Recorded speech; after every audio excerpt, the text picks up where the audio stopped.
दोस्तों, आज इस वीडियो में आपको एक ऐसे टेस्ट के बारे में बताएंगे जो जनरली जेनेटिक प्रॉब्लम को डायग्नोस करने के लिए किया जाता है। ये जो टेस्ट है ये उन लोगों में डॉक्टर जो है रिकमेंड करते हैं या प्रेस्क्राइब करते हैं या लिखते हैं जिनमें जेनेटिक कंडीशन होने की या जेनेटिक प्रॉब्लम होने का अंदेशा रहता है, और जिन लोगों का या फैमिली हिस्ट्री पता करना है कि इसको जो प्रॉब्लम है ये जेनेटिक है या नहीं, तो इसलिए इस टेस्ट को कराया जाता है। इस टेस्ट का जो नाम है वो है WES टेस्ट, और WES का मतलब होता है होल एक्सोम सीक्वेंसिंग टेस्ट। इसमें जो पूरा एक्सॉन्स होते हैं उसका जांच की जाती है और उससे पता लगाया जाता है कि ये जो प्रॉब्लम है ये जेनेटिक है या फिर ये इसके अंदर किसी और वजह से ये प्रॉब्लम हुई है।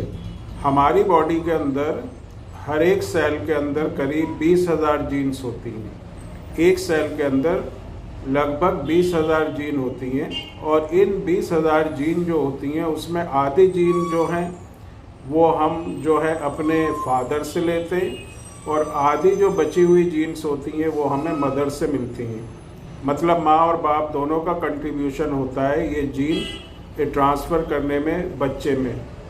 आधी जीन जो है फादर से मिलती है और आधी जीन जो होती हैं वो मदर से मिलती हैं, और ये जो जीन होती है ये हमारी बॉडी का एक तरह से ब्लूप्रिंट होता है जो पूरी बॉडी की संरचना को बनाता है। हमारी बॉडी की ग्रोथ, डेवलपमेंट और दूसरे जो भी ऑर्गन्स होते हैं उनके फंक्शंस में ये जीन्स जो है बहुत ही इम्पोर्टेंट रोल प्ले करती हैं। अब जीन जो होती है वो डीएनए की बनी होती है, और डीएनए के अंदर जो सेगमेंट्स होते हैं उनको एक्सॉन और इंट्रॉन कहते हैं। ये जो डीएनए होता है इसमें बीच बीच में एक्सॉन और एक्सॉन के बीच में इंट्रॉन होते हैं, और एक्सॉन जो होते हैं इनको हम कोडिंग रीजन या कोडिंग सेगमेंट कहते हैं, जो कि प्रोटीन्स के लिए कोड करता है। और ये प्रोटीन्स हमारी बॉडी की डेवलपमेंट ग्रोथ के लिए बहुत ही ज़रूरी होती है।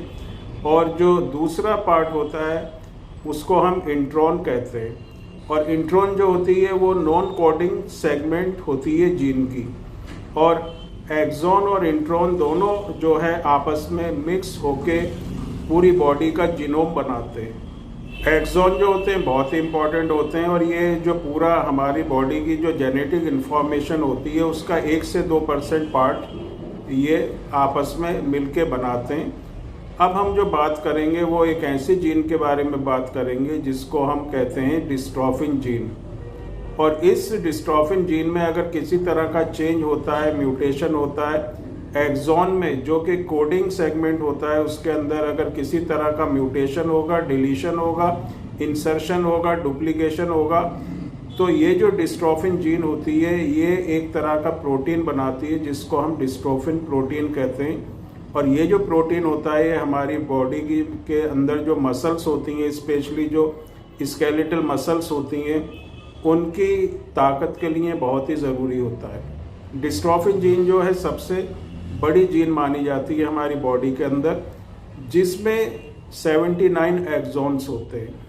अगर 79 एक नंबर से लेकर 79 नंबर तक एक्सॉन्स जो हैं इस जीन में होते हैं, इसमें अगर कभी कभी सिंगल या मल्टीपल डिलीशन हो जाता है, इसका मतलब यह है कि या तो एक एक्सॉन या कभी कभी 2 या उससे ज़्यादा एक्सॉन भी डिलीटेड होते हैं। अगर इस तरह की कंडीशन होती है तो फिर उस इंसान के अंदर जो प्रोटीन होती है जिसको डिस्ट्रोफिन प्रोटीन कहते हैं और जो मसल्स की ताकत के लिए ज़रूरी होता है वो प्रोटीन नहीं बनता, और इस कंडीशन को हम मस्कुलर डिस्ट्रॉफी कहते हैं। मांसपेशी जो है बहुत ज़्यादा कमज़ोर होने लगती हैं।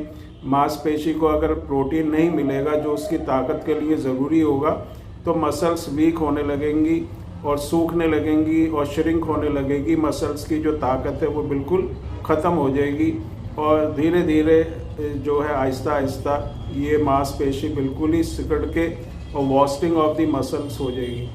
तो इसको टेस्ट करने के लिए जो टेस्ट होता है उसको हम कहते हैं WES, जैसा मैंने स्टार्टिंग में बताया, होल एक्सोम सीक्वेंसिंग ये टेस्ट होता है, जिसमें हमें पता चलता है कि कौन से नंबर का एक्सॉन जो है वो डिलीटेड है। और उससे जो है ट्रीटमेंट में भी काफ़ी मदद मिलती है। पता चलता है कि ये जेनेटिक प्रॉब्लम है, एक्सॉन में किसी तरह का चेंज है, डिलीशन है या सिंगल डिलीशन है या मल्टीपल डिलीशन है, इस चीज़ का पता चलता है इस टेस्ट से। तो ये टेस्ट उन लोगों के लिए ज़रूरी होता है जिनको जेनेटिक प्रॉब्लम मानी जाती है, जिसमें एक प्रॉब्लम मस्कुलर डिस्ट्रॉफी भी है। तो आज के वीडियो में मैंने आपको शॉर्ट में बताया कि WES कौन सा टेस्ट है और इसको क्यों किया जाता है, और मस्कुलर डिस्ट्रॉफी के पेशेंट्स में इसको क्यों करते हैं और इसका क्या फ़ायदा है, इससे हमें क्या पता चलता है। और जो सिम्टम्स होते हैं DMD या BMD के, Duchenne muscular dystrophy, Becker muscular dystrophy, वो लगभग जो है सेम ही होते हैं, जो डिलीशन की वजह से होते हैं एक्सॉन में।